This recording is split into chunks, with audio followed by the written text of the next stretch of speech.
Et toi, t'es toujours amoureux. Depuis plus de 30 ans? Plus que jamais. Ça te surprend? Bah, je sais pas, moi. Il n'y a pas de l'usure au bout d'un moment? Au contraire. Plus on se connaît, et meilleur c'est. Parle pour toi, parce que moi, depuis que j'ai changé de copine, c'est la fête du slip. Et si je te disais que ce que tu ressens, d'après une communication de l'université de Harvard, c'est un stress biologique. Un stress? Si c'est ça être stressé, je veux bien être stressé tous les jours, moi. Tu n'y survivrais pas. Au-delà de 8 semaines, ce sont tes organes vitaux qui s'useraient. Mes organes vitaux? Carrément?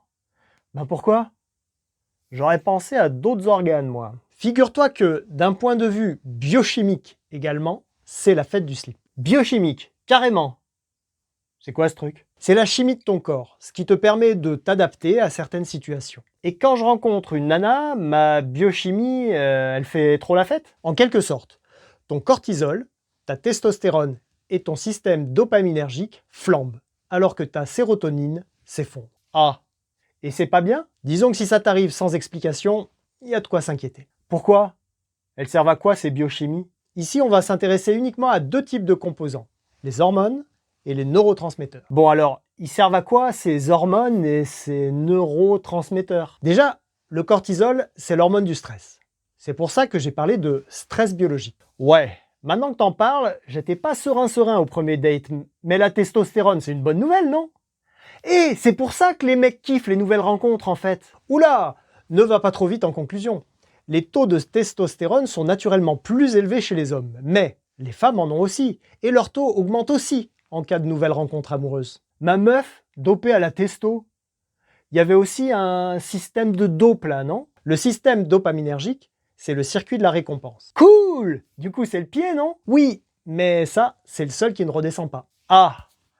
Autant rester avec la même personne alors. En termes d'activité dopaminergique, oui. Cependant, on a montré sur les drosophiles une saturation des récepteurs qui entraîne une désensibilisation progressive.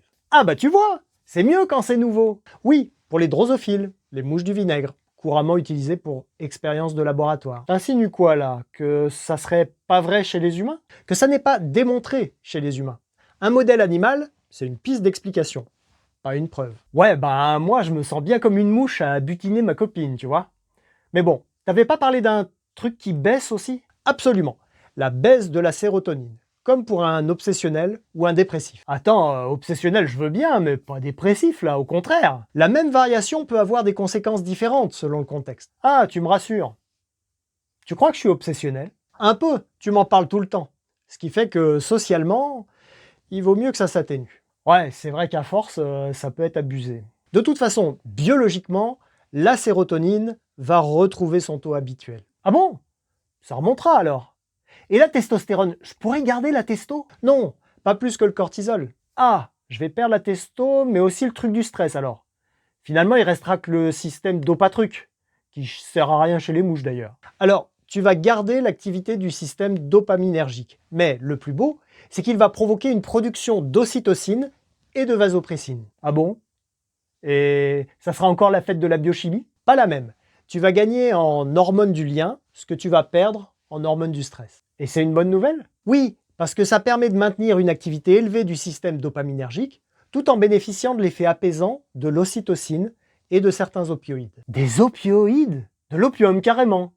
Tu m'étonnes que tu restes avec elle depuis 30 ans, t'es encore plus obsessionnel que moi en fait. Alors, consommer de l'opium, c'est hautement addictif et néfaste. Mais produire des opioïdes dans son corps, c'est parfaitement physiologique et souhaitable. Je sais pas si c'est de la bonne, mais quand je vous vois ensemble, c'est vrai que ça fait envie. Tu crois que j'ai intérêt à penser long terme avec ma copine alors? Sans aucune hésitation. Déjà, plus tu restes avec elle, plus tu t'épargnes la rupture. Tu parles d'un argument. Rester ensemble par peur de la rupture. Une rupture, c'est pas anodin. Une étude de 2005 montre que ça peut aller jusqu'à une simulation de crise cardiaque. Oh, une crise cardiaque, carrément. Un cœur brisé. C'est romantique, finalement, la science. Ça peut aussi être très froid et objectif. Par exemple, quand il s'agit de mesurer l'espérance de vie. Je te vois venir. Genre, les couples long terme vivent plus vieux. Alors oui, il y a bien un effet de la qualité des relations sur la longévité et même sur la santé des personnes âgées. Bingo! Ça va toujours dans ton sens en fait. Eh ben, pas tant que ça en fait. Je parle bien de la qualité et des relations en général. Pas du fait spécifique de rester en couple. Genre, si j'ai plusieurs copines, ça marche aussi? En même temps, en vieillissant, ça risque d'être compliqué d'assurer. Je ne te parle pas de multiplier les conquêtes, mais de soigner tes relations.